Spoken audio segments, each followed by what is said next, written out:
Bonjour à tous et bienvenue dans ce nouvel épisode. On va faire un petit peu différent aujourd'hui, il y a pas mal de points en fait que j'ai notés, notamment sur les actions à acheter qui se raréfient en ce moment avec la remontée des indices. J'aimerais aussi parler de la gestion des émotions, de valeurs intrinsèques, etc. En gros, je veux répondre à la question suivante. Toutes les actions remontent et donc on achète quoi? J'achète quoi?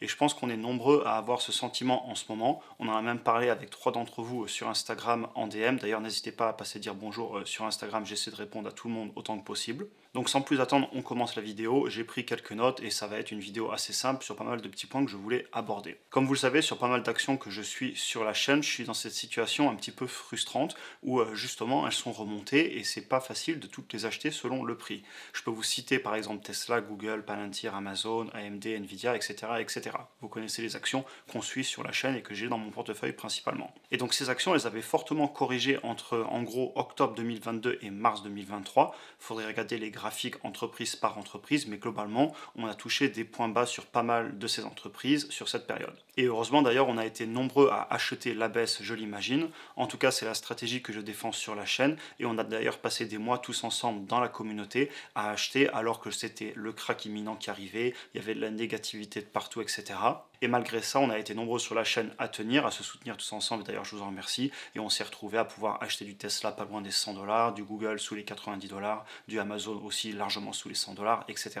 Et soyons clairs, c'était pas si simple que ça que d'acheter ces actions, puisque justement à l'époque il y avait beaucoup de négativité, et quand ça baisse, on peut avoir tendance à se dire ça va encore baisser.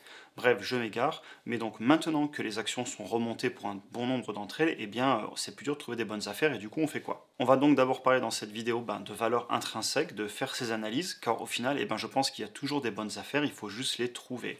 Mais soyons clairs, et ça je pense comme vous, c'est très dur d'acheter quand on a des actions qui viennent de faire plus 30%, plus 50%, voire même au-delà de plus 100% en seulement quelques mois. Clairement, il y a une vraie résistance à acheter. Quand nos actions elles ont explosé de peut-être plus 100%, voire encore plus, eh bien c'est très émotionnel, c'est pas très rationnel, puisqu'on regarde les graphiques et on se dit c'est beaucoup remonté, c'est peut-être exagéré. Et évidemment, vu que nous, on ne fait pas du trading, forcément, il ne faut pas qu'on regarde que les graphiques, mais il faut qu'on regarde la valeur intrinsèque de l'entreprise. Et pour rappel aussi, je ne fais pas du trading à titre personnel, parce qu'il faut acheter le point bas, certes, mais il faut aussi ensuite vendre le point haut.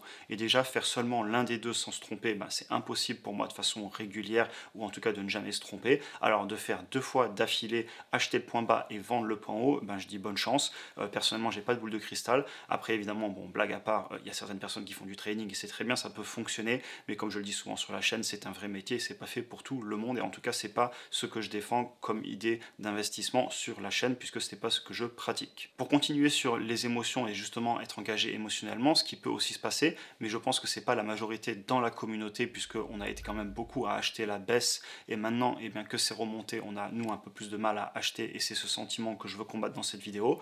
Mais voilà, il y a aussi une autre façon d'être engagé émotionnellement, où justement, on aurait raté la baisse, car les actions, elles baissaient, et on se disait, elles vont baisser encore plus, et aujourd'hui, elles sont remontées, et on peut se retrouver bloqué. Mais encore une fois, quand on dit les actions ont trop remonté, donc je vais attendre qu'elles rebaissent, et on dit ça par rapport à quoi? Parce qu'au final, c'est impossible de dire si une action est encore une bonne affaire ou pas, juste en regardant un graphique. Donc, on fait quoi? Eh bien, il va falloir travailler sur ces dossiers en amont pour pouvoir saisir les opportunités, et j'irai même encore plus loin pour pouvoir dénicher des opportunités qui sont sous nos yeux, mais qu'on ne voit pas au premier abord. Donc personnellement, et je dis personnellement car je ne vous donne aucun conseil, chacun est responsable de son argent, j'achète des actions et des ETF que je comprends et que je souhaite conserver pour le long terme. Mais je ne les achète pas à n'importe quel prix et je détermine le prix maximum que je suis prêt à payer selon mes analyses, que d'ailleurs je partage très souvent sur la chaîne.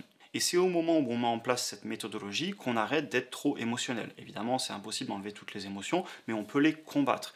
Par exemple, si l'action a fait plus 60%, mais qu'elle est toujours à un bon prix, on peut continuer à l'acheter. Ça m'est d'ailleurs arrivé sur Tesla. Elle était à presque 100 $, et évidemment qu'à 100 $, je l'ai acheté, puisque mon analyse me disait achète-la.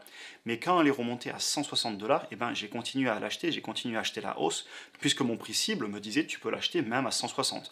Donc voilà, c'est très dur par exemple de se dire pourquoi 100 plus que 160 si on regarde juste un graphique. On le fait via une analyse.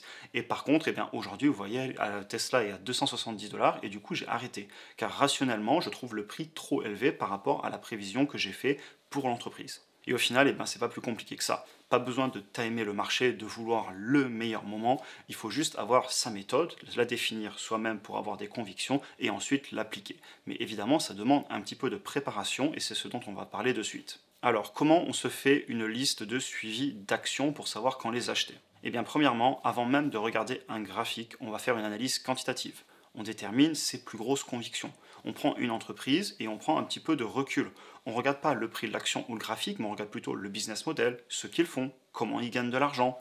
Car oui, il ne faut pas l'oublier, on achète des morceaux d'entreprise, on n'achète pas des graphiques, on n'est pas là pour spéculer, on est là pour acheter les entreprises, pour les conserver de nombreuses années. En tout cas, c'est la stratégie que je défends sur la chaîne. Et on recherche donc des entreprises dans lesquelles on croit au business model, au management, qui correspondent à nos stratégies, que ce soit des actions à croissance, des actions à dividendes, peu importe, et pourquoi pas même des ETF. Dans cette liste d'achat, on peut avoir des ETF si ça fait aussi partie de notre stratégie. Et maintenant qu'on a déterminé nos plus grosses convictions du business en lui-même, on va regarder les chiffres. Pour citer quelques exemples de mes plus grosses convictions, on a, comme vous le savez si vous regardez souvent la chaîne, on a du Tesla, du Google, du Enphase, du Microsoft, etc., etc.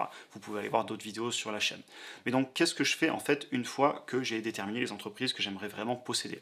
Et bien, c'est là en fait que je fais l'analyse pour déterminer le prix que je souhaite payer. Et si je détermine ce prix, c'est parce que même si le business model est magnifique, eh bien je ne peux pas le payer n'importe quel prix, il peut être surévalué. Donc là on va pas parler de comment faire une analyse, il y a beaucoup de vidéos sur la chaîne qui en parlent et vous avez aussi toutes mes explications dans le programme sur la bourse et les finances personnelles pour ceux qui y sont. Et donc voilà, une fois qu'on a nos prix d'achat cible, on va faire un simple tableau et dès qu'une action arrive à notre prix cible, eh bien on va pouvoir aller la regarder, pourquoi pas commencer à l'acheter ou continuer à l'acheter. Et si on fait ce tableau, c'est tout simplement pour se faciliter grandement la tâche et pour pas se poser les questions de ce que je veux acheter au moment où on panique si le marché par exemple est en train de fortement remonter ou de baisser. Et c'est exactement ce que j'ai fait et je vous affiche à l'écran un exemple de mon fichier qui me permet de faire ça. Ainsi, je me pose plus trop de questions au quotidien à me dire oh mon Dieu, quelle action acheter ou encore toutes les actions remontent, je fais quoi? J'essaie de rester autant que possible rationnel et le moins émotionnel possible. Et je suis d'ailleurs la première victime de ce genre de questions, je me les pose moi-même tout le temps, qu'est-ce que je dois acheter? Et d'ailleurs, je parle beaucoup avec vous en DM et je vous remercie d'ailleurs énormément de tous ceux qui viennent aussi bien parler en DM que dans les commentaires ou tout simplement en regardant les vidéos, ça soutient énormément la communauté, ça permet d'être toujours plus nombreux et de s'entraider parce que clairement dans la bourse il y a beaucoup d'émotions et c'est super important d'être nombreux pour tous au final garder les pieds sur terre parce que si on est tout seul et isolé c'est beaucoup plus dur à mon avis. Et clairement pour ça je vous en remercie. Maintenant qu'on a notre fichier d'action et de prix cible avec toutes nos analyses, faites sérieusement pour se forger ses propres convictions, eh bien ça devient plus simple. On peut maintenant faire du DCA sur les actions du moment jusqu'à atteindre une répartition en pourcentage dans son portefeuille qui nous convient en fonction de notre tolérance au risque. Et si aucune action est au bon prix en ce moment dans notre fichier, eh bien on peut tout simplement continuer à chercher d'autres investissements, des meilleures opportunités, que ce soit en bourse ou ailleurs à vrai dire. Et au final, comme j'aime le rappeler, des fois, on va prendre l'air, on va réfléchir, on trouvera forcément quelque chose à un moment. Et je vous le dis aussi souvent, prenez un petit peu de recul de vos écrans, il ne faut pas regarder que les graphiques. En plus, l'été est là, donc autant aller en profiter. Et on a souvent les meilleures idées qui apparaissent dans ces moments-là, en sortant, en allant au sport, en voyant des amis, etc. Voilà, on en a fini pour aujourd'hui. Je tenais à faire cette vidéo car vous avez été plusieurs à me poser ce genre de questions et on est pas mal d'ailleurs à en parler en DM sur qu'est-ce que tu achètes en ce moment, le marché est vachement remonté, etc. Donc ça me faisait plaisir aussi d'en parler à tout le monde en vidéo. Comme d'habitude, si vous souhaitez en apprendre plus sur l'investissement en bourse ou simplement revoir les fondamentaux de l'investissement sur le long terme, vous trouverez en description un lien vers les cours vidéo offerts que j'avais fait qui parlent justement de comment commencer à investir en bourse. Je donne ma vision, je partage ce que je fais personnellement. Vous pouvez aussi cliquer ici pour regarder une autre vidéo. Si vous avez apprécié cet épisode, n'hésitez pas à vous abonner, liker, partager et passer dire bonjour sur Instagram. Et sur ce, je vous souhaite une excellente journée et à très bientôt pour une prochaine vidéo.